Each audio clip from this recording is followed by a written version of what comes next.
4,500. Restrooms and storage will be 1,250 feet. So whatever that adds up to. Is it 29,750? 29,570. 29,570 square feet. And then here's the, that's for the new construction. For renovation? For renovation, the classroom renovation will be 30,600 square feet. And then for the Spanish and computer lab will be 2,400 square feet, and the art classroom will be 3,800 square feet. So 36,800 square feet for the renovation. I think you better check with Grand Island Northwest. They are building a new school building for $125 a square foot. They're building a 50,000 square foot building. It will accommodate 300 students, expandable to 350 students. This proposition here is so far off the mark, it's ridiculous. You're talking $300 a square feet because my head's working very good. What's the total square feet that we just added up? 36,800. 65,000 square feet. Divided by 9.8. It's 240. I think you've made an excellent point, and I want to answer that just because I was in on all these planning meetings. And that issue, that very question came up right off the bat. Why not just build a new building? And through discussion, community members were invited to come to these forums. Through discussion, it was determined that there was a nostalgic value in our 1928 building. And based on what the people wanted, we listened, and the new building was not an option. Does that answer your question? No, that's fine. I agree with all that. That's not an issue, need or anything else. It's cost. This is out of the ballpark. About $150 a square foot. Just come up with ballpark.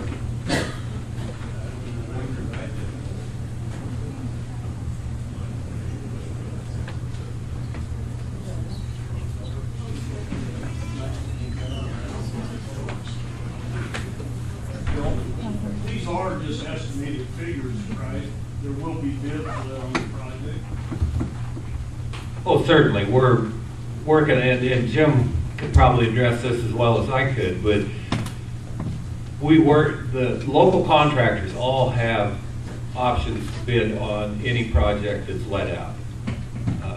You know, we have electricians in town, we have masons in town. Any of that can be let out for local bids if they can meet the specifications. But if I understand, you know, I was on the board, it will not exceed 9.8. If we pass that 9.8 million bond issue. But it could be less than the 9.8 if the bids come in. Exactly. If we pass the 9.8, it cannot exceed that. If the bids come in less, it could be less. We can't project that. Yeah, but it might have a possibility of being 9 or 8 or whatever the bids come in for, but it will not exceed that 9.8. Correct. Right? Correct.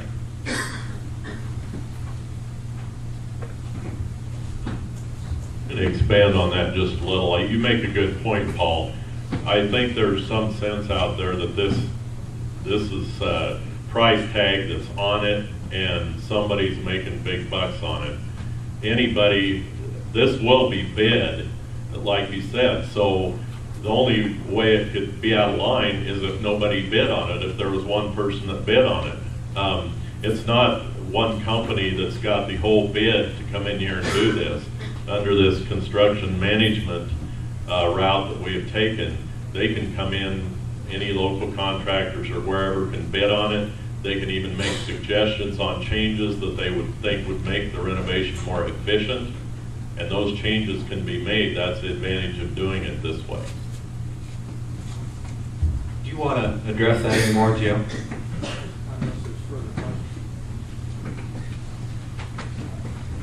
Larry? Larry Kelly. I just wonder how many architectural firms bid on this? His question is how many architectural firms bid on this project? We've worked with Jim Berg all through this whole process, Larry. Yes, One? yes. But we have never signed a contract with him. All this has been, you know, we haven't paid him a dime yet.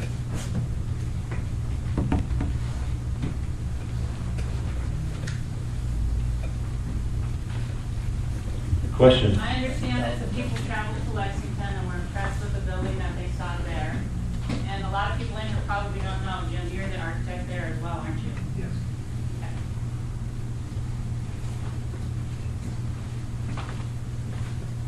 Okay. Bertie Goss.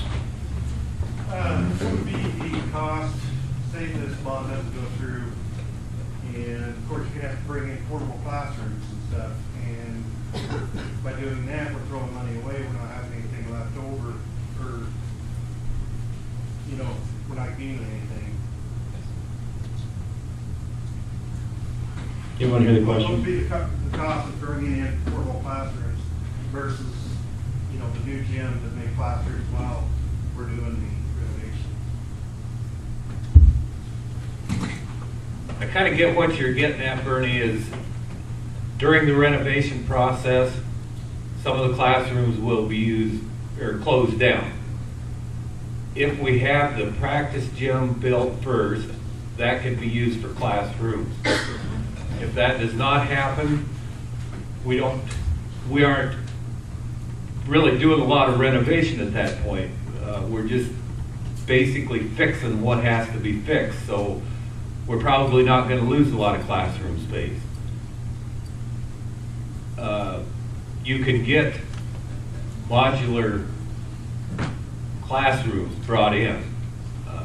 They're not really expensive. Transportation, getting them here is what would be the expensive part.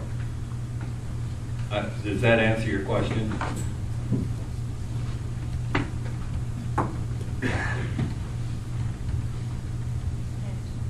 Any other questions? Comments? Yeah. One thing I'd say, we tried to go the direction of just fixing that, our whole heating and air conditioning deal, which we started in 2005 to look at replacing the 1928 system.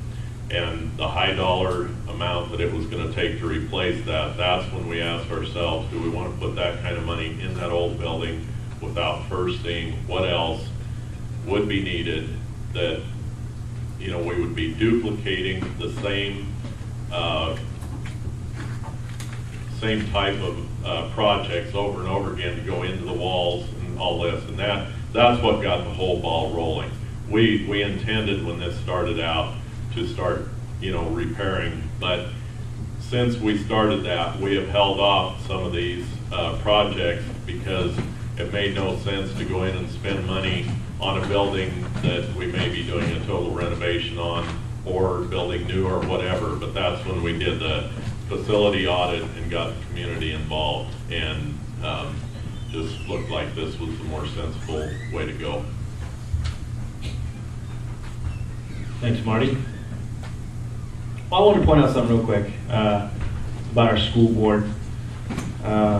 Like Jason was saying the other night at the presentation, that it's difficult to be on a school board because it affects a lot of people and people's kids. You know, it's hard to make decisions, and they're trying to make decisions for our public school system. It affects families and kids.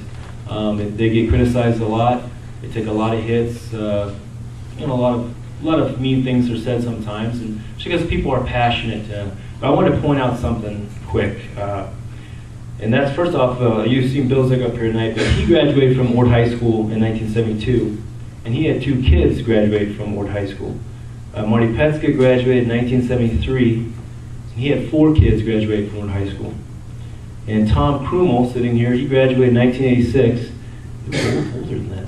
No, I'm joking. Hey, you look good with it. He has 3 kids all in school, in the Ord Public School systems. Some of the board members can be here tonight, or maybe they are in the back, I haven't seen them, but Lonnie Clausen, he didn't graduate from Ward High School, but he graduated from Arlington, Nebraska, a small community.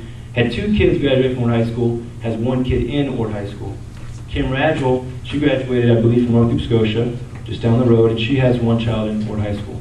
And what I'm trying to get at here is, these people, 2, she has 2 kids? Oh, yeah, sorry, she's on my list.